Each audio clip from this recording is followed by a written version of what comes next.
What do you, actually, how did you get politically engaged?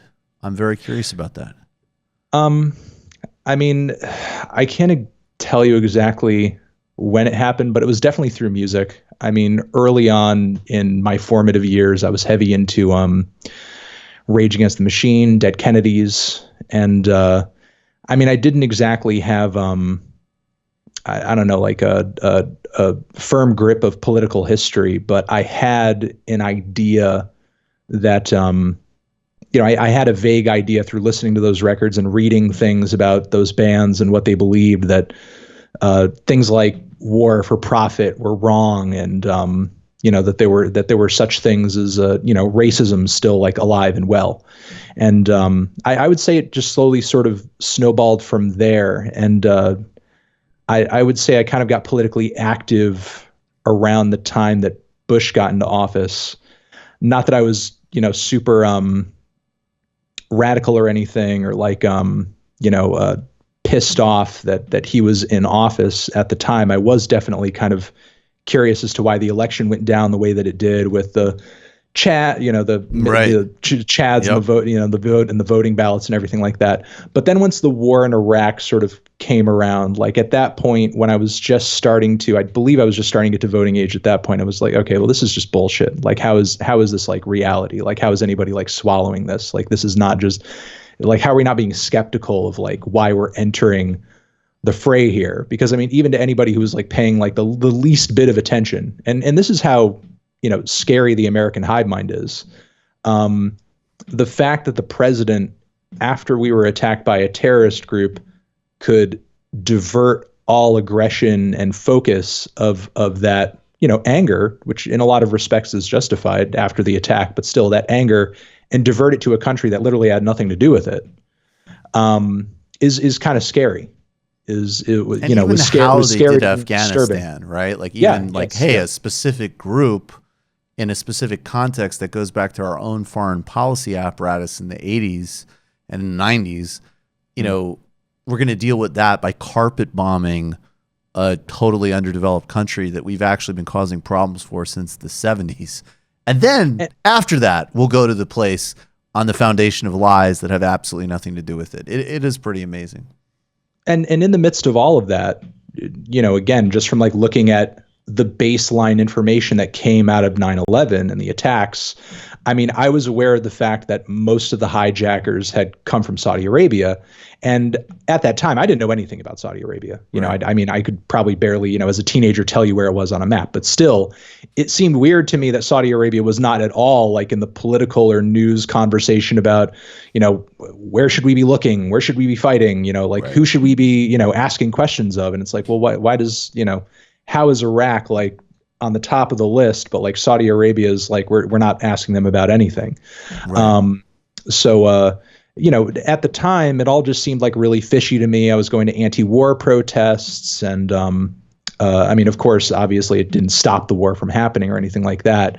But really, ever since that election and that Iraq war, I've been super skeptical of things like political power and political influence and corporations influencing our politics. And, it's really, at the end of the day, a lot of it comes down to following the money and just kind of seeing who gets paid and who has influence and who doesn't, and who ends up getting screwed.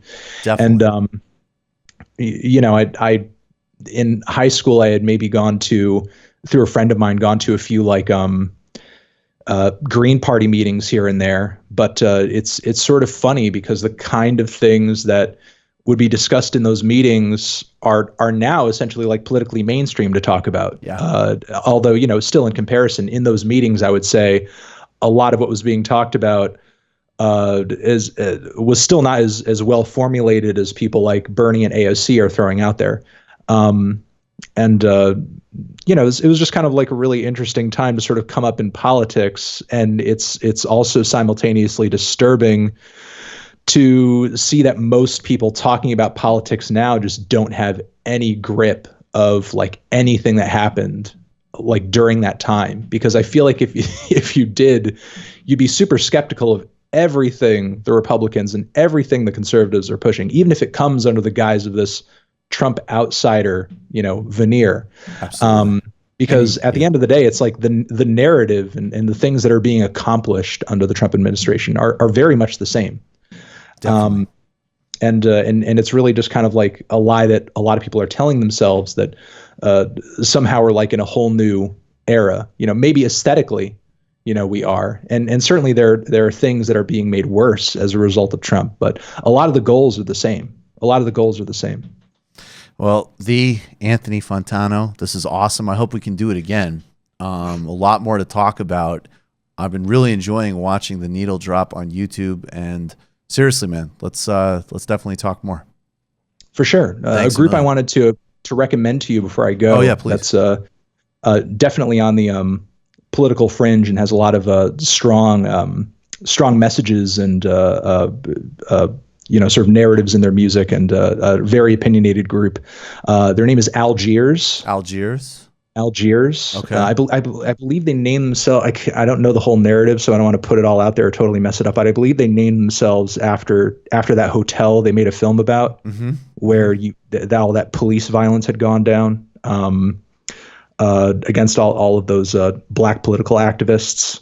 But yeah, that's their name, and they're sort of like a mix of post-punk and soul music, like old school soul music and old school rock music, but it has a modern edge to it.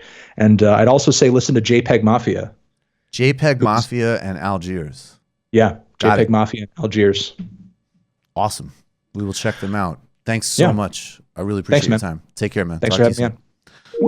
You've just watched a Michael Brooks show video, and you can watch all of our full main live shows every Tuesday night at around 7 p.m. Eastern Time, and subscribe to get all of the clips you want. We're covering the globe. We're focusing on international relations, the intellectual dark web. We're having fun. We're doing deep dives with a lot of amazing guests. Of course, become a patron for the whole thing at patreon.com/TMBS, or subscribe to this YouTube channel and help us keep growing and get that content out there. Subscribe below.